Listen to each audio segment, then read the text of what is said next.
কিছু একটা হইলেই সবার আগে আল্লাহরে শেয়ার করার আগে ফেসবুকে শেয়ার মেরে দেয়, আছে না নাই? আপনাদের ফেসবুক অ্যাকাউন্ট আছে নাকি?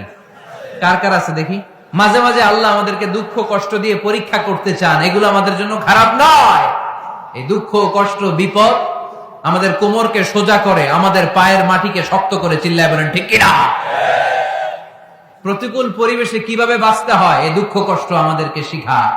এজন্য মুমিন বান্দার বৈশিষ্ট্য হচ্ছে দুঃখ কষ্ট বেদনা জ্বালা এগুলোতে সে আপসেট হয় না, সে হাল ছেড়ে দেয় না, সে ভরসা রাখে একজনের উপর। চিল্লায় বলতে হবে তিনি কে?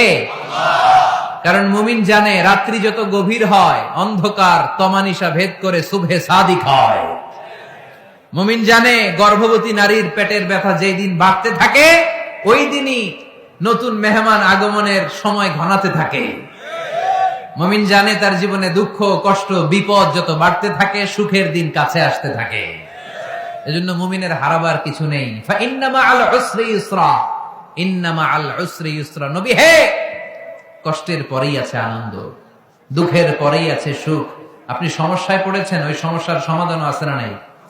এই পৃথিবীতে এমন কোন সমস্যা আছে যেটা সমাধান নেই? কথা বলেন। সমস্যা তৈরি করেছে কে? আবার সমাধানও দিয়েছে কে? আল্লাহ doesn't create a lock without its key.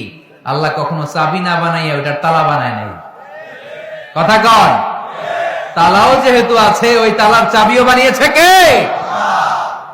মা আনজালাল্লাহু দাআন ইল্লা আনজালাল্লাহু লাহু শিফা।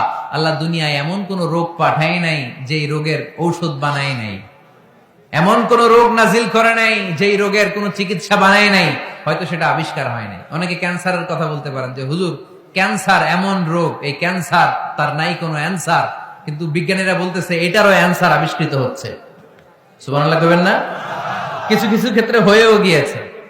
এজন্য দুঃখের পরেই আছে সুখ, কষ্টের পরেই আছে আনন্দ। এই দুনিয়াটাই এরকম, কষ্টের পরই আনন্দ। দেখবেন তারাবির নামাজ 20 রাকাত পড়তে কষ্ট লাগে না?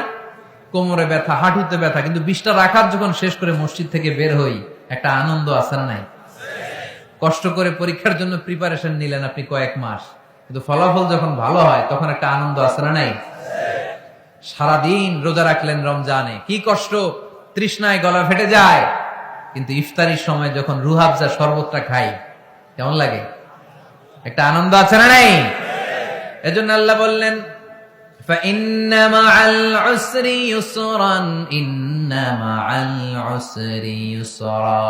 ও নবী, কষ্টের দিন মক্কায় অল্প কিছু দিন, মদিনাতে আনন্দের দিন অপেক্ষা করছে।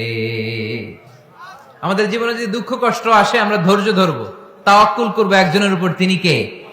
কারণ আমরা বিশ্বাস করি কষ্টের দিন এটা চিরকালের জন্য নয়, সামনে আনন্দের দিন আমাদের জন্য সেট করে রেখেছে কে?